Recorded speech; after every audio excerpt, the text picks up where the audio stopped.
I'm just going to go through some of the do's and don'ts of taking off and just some things to be mindful and aware of as you're measuring, and some solutions also that will present. You'll run up against little pitfalls, and I'll show you some solutions before you get into that scenario.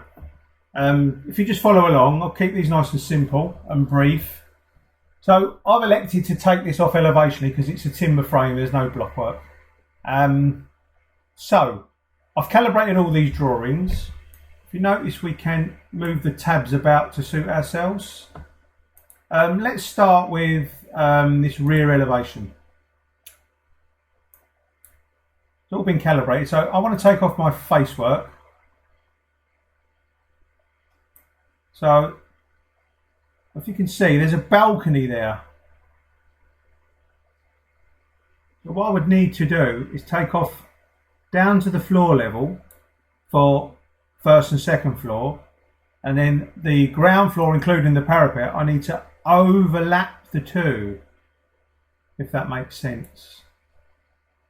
You can see there where I've had to overlap it. So when you run into that, that's a solution for that. In one of the other videos, we used the same elevation for a bay window. Now, if you want to be more accurate, here's a solution to achieving that accuracy. So again, take off the half B perimeters overall down to subs. And what's in Bluebeam also is this cutout tool.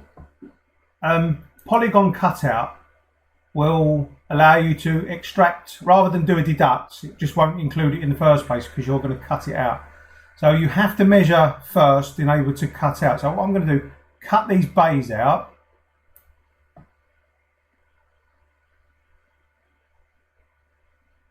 Now obviously, because these bays are 3-part bays, that girth measured elevationally wouldn't be entirely accurate.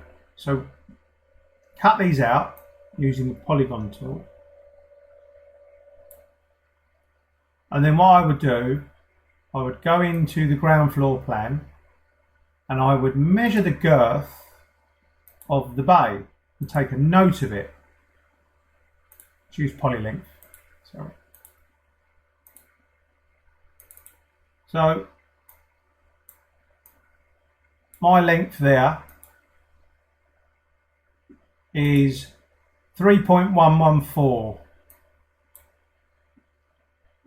If I go back to that elevation and I get a length tool and I superimpose 3.114 on the drawing, I can then accurately measure that 3-part brickwork, 3-part bay brickwork there, more accurately.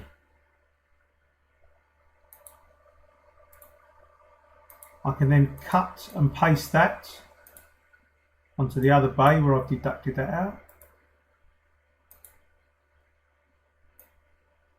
It's interesting to note, when you cut and paste, it'll either click and paste from the left or click and paste from the right. It depends on how your Bluebeam's set up. Again, I can do it down the bottom here, paste it.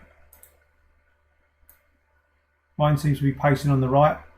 And obviously if that's a little bit too high, I can just drop that down to where I need it to be more accurate. Copy and paste that there also. So that's a little bit more accurate. Now, no need to deduct the windows because I'm going to measure the stone on the base separately. So it's not included in the first place, therefore it won't be exported. So there's no need to make a deduct on it.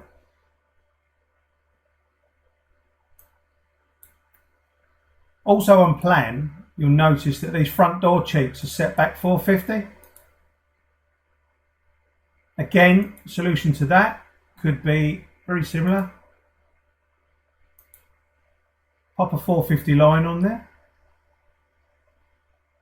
454, won't split hairs over a 4mm. And just give yourself a little cheek there. Cut and paste it, just overlay it, superimpose it. paste, paste, and paste. An alternative to that methodology is to grab the section, and I mean they don't always appear or they're not always available, but that's the same principle there. You've got that cheek there, you can do that on the section. And again, we know from the ground floor plan that there's 1, 2, 3, 4 of those cheeks.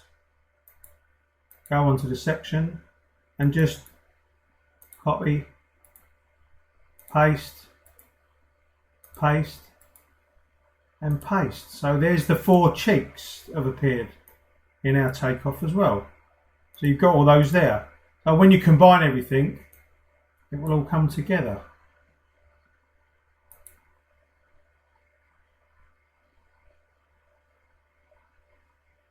That's a little bit about elevational taking off.